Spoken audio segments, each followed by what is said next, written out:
Hello, nerds. It is I, Ruben Ryan, and I'm back.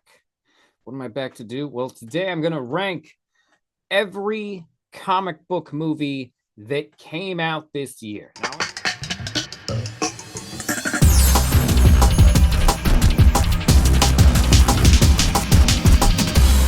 Now, let me be very clear here.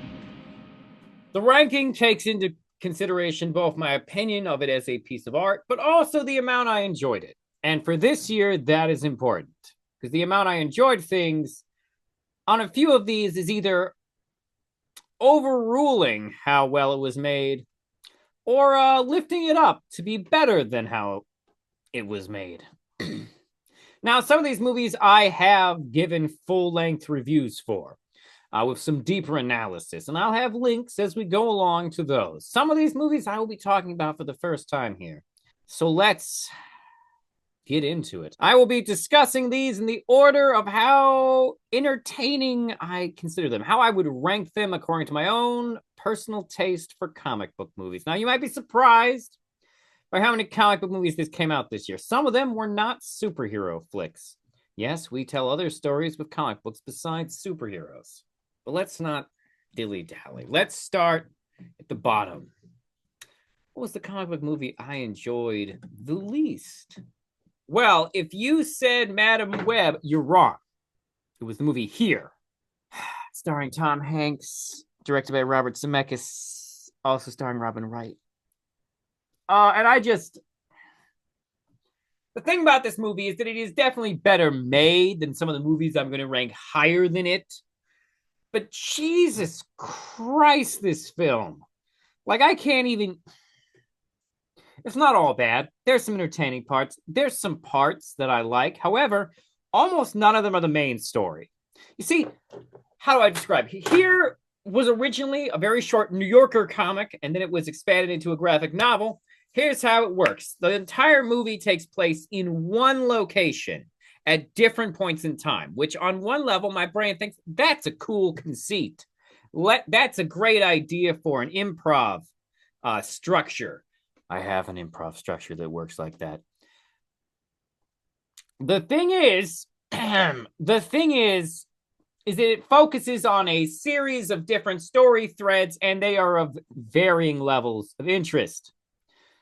However, unfortunately, the one that is most tedious to watch is the one that the film thinks should be the focus, which is depressing. The film makes numerous cuts, has a large number of side sort of stories. There's a little bit about Benjamin Franklin's house being across the street. There's the couple that lived there during the Spanish flu, where the husband was obsessed with airplane piloting, even though his wife hated it. There's the story. Actually, my favorite one. One of the stories is of the guy who invented the Lazy Boy and his wife that he's very in love with, who lived there for a period of time. Honestly, most enjoyable storyline. Also, not super heavily part of the main narrative thrust. There's also a storyline that follows the family that lived in the house after Tom Hanks's characters. And their story is also fairly interesting, if also a little sad. However, their story is mostly sad because it takes place during COVID. In all honesty, this story lined up with the Spanish flu story is kind of an interesting dynamic. Too bad they're not important to what the film is really trying to say, because the film's major focus is on Tom Hanks's character and his family and the multiple generations that lived in this house, and it's just the fucking most boomer trauma bullshit. Who is this film for? Boomers. This is a film for boomers who want to feel good about being old. And like they're okay with how their life didn't turn out the way they wanted it, because that's what the fucking movie's about. How sometimes your life doesn't turn out the way you want it because you were a boomer and you had kids and now you had to give up all your fucking dreams. That's the gist, okay? That's the gist of the film. No. I'm gonna go through this with you. Okay? Here's where we start off pissing me off. So, Tom Hanks's father is war veteran who comes back and starts being a salesperson. But as we get to know him and his mother, we find out that his parents have essentially sacrificed their dreams to raise him and his siblings. Then, once boomer ass Tom Hanks and Robin Wright are teenagers in the 60s, they get knocked up, and then they end up living there raising their family. And then when they get old, both of them realize that they sacrificed all their dreams to raise this family. And they realize all their mistakes too late, and it doesn't matter. Oh, but then also, this was the part that fucking killed me. They have a scene where they come back together for New Year's. Even though Robin Wright leaves Tom Hanks when she realized she didn't get to do any of her dreams. So she leaves him and she goes to fucking Paris, and they have this whole life there, and has a life there, and we don't see any of that because it's about here. Okay, that's important. But the thing that kills me is they come back for this New Year's Eve, whatever, and like he gets a fortune cookie saying that they're going to get back together, and she's basically like, no, we're not going to get back together. We're just friends now. And then, and by the way, the movie has been this whole time setting up that she's going to get dementia. So the end of the movie, and this is huge spoilers, but I don't care because fuck this movie. The end of the movie is him bringing her back to the house so she can remember it. And she remembers like one random happy memory in the house. But the point I'm trying to get to is that she didn't want to get back together with Tom Hanks. She just had to because she had fucking dementia. And it's like, who is this for? Who is this for? And that is ranked at number 9 is here. What's number 8? Well, it is Madam Web. Madam Web is number 8. And the thing about Madam Web is I didn't hate Madam Web. I actually kind of enjoyed it for the weird novelty of such a strange film. I mean, like, it's like they took all the pieces, a bunch of different pieces of Spider-Man lore that would have been, like, kind of difficult to put into a movie with Spider-Man even. And they were like, let's just glue all these pieces together to build this movie. And what we get is a movie that I found entertaining, but sloppy and possibly butchered. There's definitely one sequence in the middle of the film where I'm just like, what the fuck is what is happening right now? Where if you stop to think about what's happening, you'll be like, is this a premonition? Is she psychically interacting with him? What the fuck is this moment? We don't know. I don't know. Maybe someone knows what's supposed to be happening in that scene. Doesn't make a lick of fucking sense to me. But the film is overall, like, for me as a comic book fan who studies this stuff, it's an interestingly bizarre film. It has a lot of novelty to it that I do enjoy. Is it good? Well, I'm define good when it comes to art and entertainment. Madam Web is sloppy, messy, and weird. A film that feels like it only exists to maintain a copyright. That being said, I kind of enjoy it for being all of those really weird things. What am I saying? Is Madam Web so bad it's good? Yeah, it kind of is.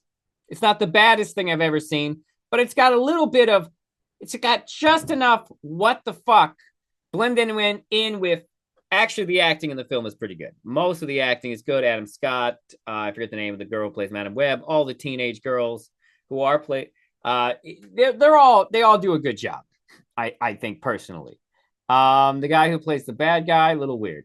Sometimes I was wondering if they ADR'd a lot of his voice. Not sure. But yeah, Madam Web, I don't hate this film. I don't want to be mean to this film because that would be like being mean. But anyways, let's go on to number 7. What's number 7? It's Garfield. It's Garfield the movie. I don't even know what to say here. Like, I didn't review Garfield the movie when I saw it. One of my clients asked to go see it, and I didn't mind because there was a part of me that was like curious. Because as a child, I was a big Garfield fan. And after having seen this Garfield movie, I have to say it's a Garfield movie. If you like Garfield, this movie works. The other Garfield movies had Bill Murray to lean on. This movie does not. So I can really only even remotely recommend this Garfield movie to anyone who has like some deep connection to Garfield the comic to begin with. It's not, I mean, that's what it is. I don't even know. I don't know how to defend or attack it. It just is Garfield. Garfield is. It just is. Can I recommend it to you? Do you like Garfield? If you answered yes, then yeah, sure, check it out from the library. If you don't like Garfield, no, why would you watch this movie if you don't like Garfield? What's wrong with you? I shouldn't have had to explain this to you. You already know if you want to watch Garfield or not. Let's be real. Next up, Kraven. I haven't reviewed Kraven, so I'm actually going to have a good amount to say here. Actually, maybe I'm not, because I just realized the main things I want to say about Kraven are simply that it's not that bad. I mean, it's not great. The CGI is kind of mid at various points. But honestly, I kind of had a good time with Kraven. It's a fun little action romp. It's a good turn your brain off and watch a B movie where people get fucking shredded. And I mean that both physically in terms of muscles, but also this is an R-rated movie with noticeable gore and blood. If that sounds like a fun ride to you, honestly, Kraven kind of is. And honestly, Aaron Taylor Johnson, I dig his performance. And I like the villains. I mean, sure, the Foreigner's sort of a throwaway thug, but like, it's okay for a comic book movie to have a character in that place. Not everybody needs to have a fucking arc. Okay? The Rhino, I actually like what they did with the Rhino here. The allusions to a greater Spider-Man universe are somehow subtler, but also more meaningful. I dig the idea that his brother would become the Chameleon. I think that's a fun idea. Yeah, no, I don't have a problem with Kraven at all. If you're looking for a bloody B movie action good time, then yeah, Kraven's not bad. I mean, it's not good, but like it's bad in that tasty junk food way. Honestly, I think Kraven is the second best thing that well, if you include the Spider-Verse, okay, Kraven is the third best thing that has come out of Sony's attempts to create their own Spider-Man movies. The first best thing, of course, being the Into the Spider-Verse movies, followed by the Venom movies, followed by Kraven. The worst thing, probably Morbius. No, wait. No, it's Madam Web. It's probably Madam Web. It's just, I'm sorry, Morbius is mediocre schlock, but at least I know what's happening in Morbius. Number 5, The Crow. The Crow is not as bad as everyone says it is. It tries some different things than other Crow movies have seen, but maybe my enjoyment of this film is due to the relative nature of the Crow franchise as a whole. If you watch my I watched every Crow video, I get into this a little bit. But basically, there are a lot worse Crow movies. In fact, I can think of 2 Crow movies that are worse. And 2 Crow movies, one of which is a genuine classic, the original, one of which is an under-budget but decent attempt, Salvation. This comes in third for me as a Crow movie. Maybe second. I think I said second in my other video, but it should probably be third. The major sticking points here for a lot of people are going to be the unnecessary attempt to be a reboot, even though the only thing it has in common with the original is the names of the characters. There is a dude who keeps going off in my comments about how this is really like a lot of the material in here is from the Crow TV show. I don't know how much of that is true at all because I haven't seen the Crow TV show. Maybe I should have watched it. I don't know. All I know is definitely an autistic dude in my comments who loves The Crow. The Crow, do I like it? I enjoyed it though.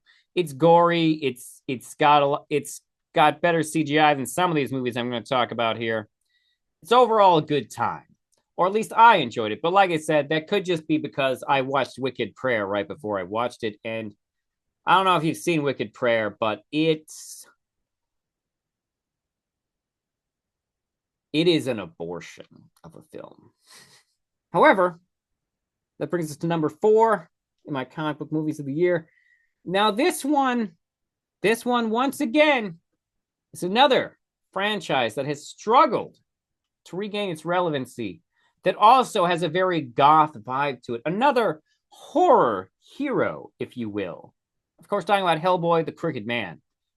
Now, some people might say that didn't come out in theaters. Well, it did in Europe. It released straight to digital here in America.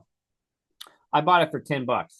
The thing about Hellboy, the Crooked Man, is that when the film's lack of budget is not getting in its way, it's a pretty good time. Hellboy, the Crooked Man is a solid adaptation to a Hellboy movie. Now, I do have some more stuff to say specifically about Hellboy, the Crooked Man. First of all, the guy who plays, I forget his name. It's like Kesey something. But the guy who plays the Hellboy in this movie is doing a pretty good Ron Perlman impression. And his makeup doesn't look that bad. His practical effects actually look solid. In fact, actually, the thing I have to say, the number one strike against this film is that of all the movies I've talked to you today, and all of these movies I've talked to you about today have bad fucking CGI. Like, not good CGI. Hellboy the Crooked Man has the worst of it. It's not Borderlands bad, but that's a video game movie, so I'm not comparing it to a video game movie. Although I will mention Borderlands here because I did actually see Borderlands, and whoo doggy, I might make my own video for it, or might just talk about it in my movies I saw in 2024 video. No, this is the comic book movies that I saw. But Hellboy's got some pretty bad CGI, which is why it's probably for the best that the people making the film understood this and used practical effects and sets for roughly 80% of the film. There's a couple key scenes with CGI. There's a couple moments where I was almost like, oh, that snake almost looks good. But then the lighting changed. And I was like, no, that snake does not look good. Snake does not look good at all.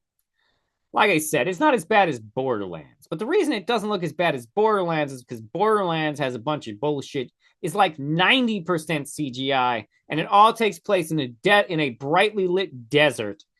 And where real people have to stand in front of this goddamn CGI sets. Hellboy is shot in real places that occasionally tries to put a CGI spider or snake there. And yes, most of the monsters are practical effects. So you know what? Hats off to Hellboy the Crooked Man for continuing the practical effects use in Hellboy movies. Does it have the class or budget of the Guillermo del Toro movies? It absolutely does not. However, it is classier than the Hellboy reboot with David Harbour, which I don't hate that movie.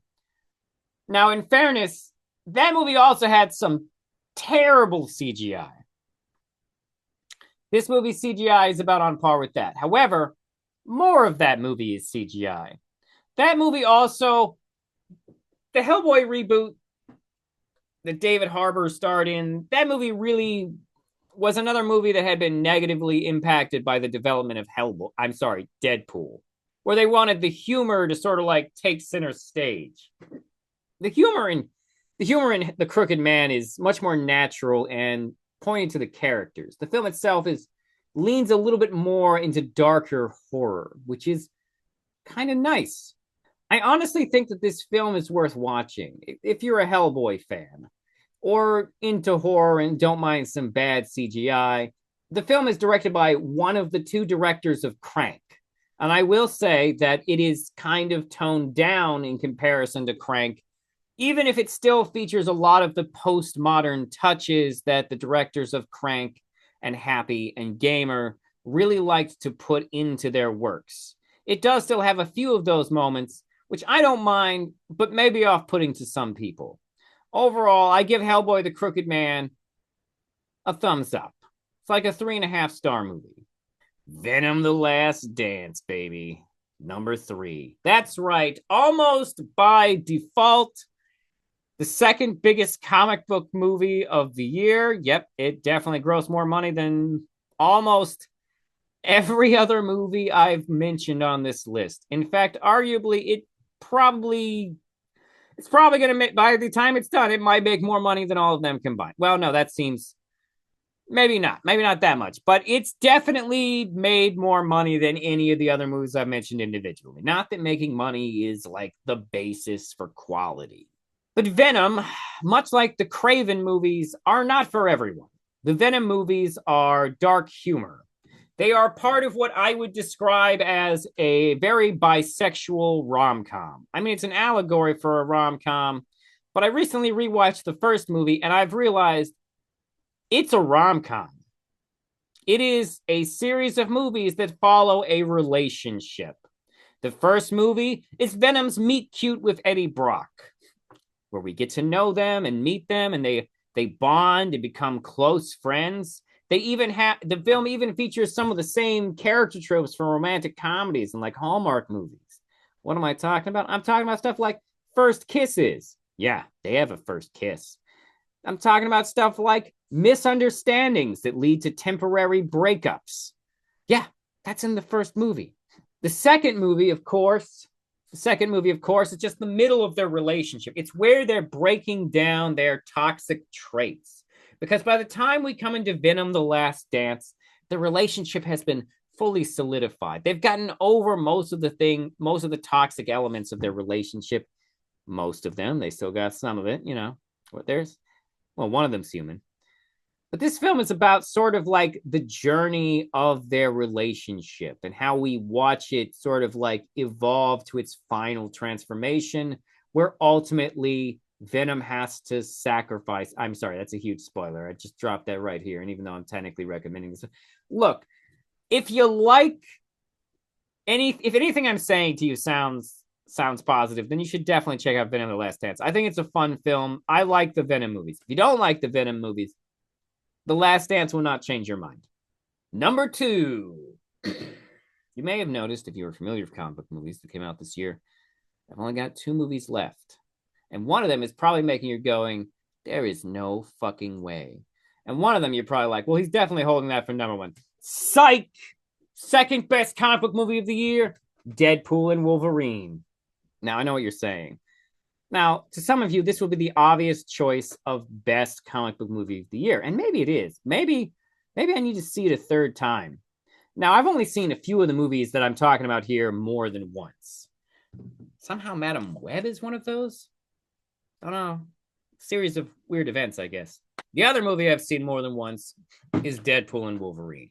And Deadpool and Wolverine is a fun buddy cop action film that takes place inside the Marvel multiverse. And it's probably the multiverse movie that had the least number of people disappointed or frustrated with multiverse stuff. Well, I mean, unless you count Spider-Man No Way Home. In fact, the Spider-Verse movie, Spider-Man No Way Home, and Deadpool and Wolverine are quite possibly the most effective of the multiverse movies. I mean, I liked The Flash, but its multiverse elements were iffy.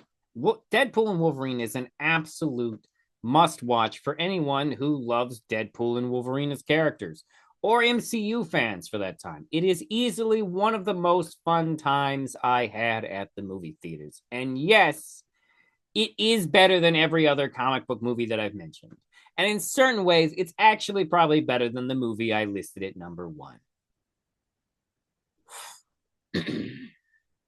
Does the film have an incredible amount of depth to its story? Not really. It's just a fun buddy road trip movie, like a buddy cop road trip movie through the multiverse. Its biggest connection being to the show Loki somehow.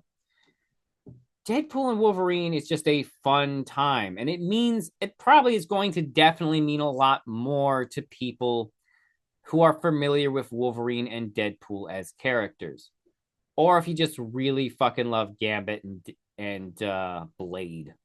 So that brings us to our number 1 comic book movie of 2024. Admittedly, it was a weird year. It was in terms of comic book movies, it was dominated primarily by the Sonyverse, with 3 Sonyverse films coming out. Venom, Kraven, and Madam Web being some of the more notable ones at the box office. Now, in fairness, the only one of those 3 movies that people actually went to see was Venom: The Last Dance, because the Venom movies actually managed to develop a fan base amazingly, in spite of the reviews. I'm one of those people who enjoy the Venom movies. Don't get me wrong, I don't think they're high art, but I do think they're a good time. Listen, none of the movies on this list is Nosferatu, is what I'm saying. But allow me to refocus for a second. Number 1 is Joker Folie. And I would make this video way too long to explain to you why I would pick it as number 1. But I'm going to try and summarize. However, I will link to that video so you can get a better understanding of what I liked about this movie. You see, Joker Folie, I respect several things about it. 1, it is a film that is more interested in telling its own story than just giving the audience what it wants. 2, the movie is fucking with you. Quentin Tarantino picked up on some of its fucking with you, and some other people may have picked up on it too. I'm in the same boat as Quentin Tarantino and John Waters. I'm in the same boat with Quentin Tarantino and John Waters. We both think the Joker was good. In fact, I would even say the Joker is art. And for that, you're going to have to go check out this other video. But I am going to make a level of defense here. Joker, like I said, is fucking with you. The film fucks with you. The film almost seems to be mocking specifically people who idolized the first film's Joker. The film sort of points out that he's not really a good guy, but also that he's really, really sad. That his story is brutally sad. Like, brutally, brutally sad. This film is not for everyone. It is not lighthearted. There's some humor. I'm not saying there's no humor. But it is dark and sad. And I'm okay with that. Because the story it tells was deeper than the one I went in looking for. You see, throughout the film, because of the way the film is set up and because of the way the original film is set up, you spend your time watching it, waiting for it to build to the same thing as the original. You're sitting there waiting for the chaos, for the violence, for the blood. That's not what it's there to give you. In fact, it's going to tear that away from you. It's going to depower the Joker and rehumanize Arthur Fleck. That's what the film is about. Rehumanizing Arthur Fleck. And if you can't guess the twist from the title, then you don't know what Folie means. The film also has an interesting performance from Lady Gaga, who plays a woman who is absolutely the worst. Because her Harley Quinn is you. Harley Quinn in this film represents the people who idolize the violence of the Joker. We're not meant to like her. She's not a good guy. We're meant to see how she is a negative influence on the Joker throughout the film.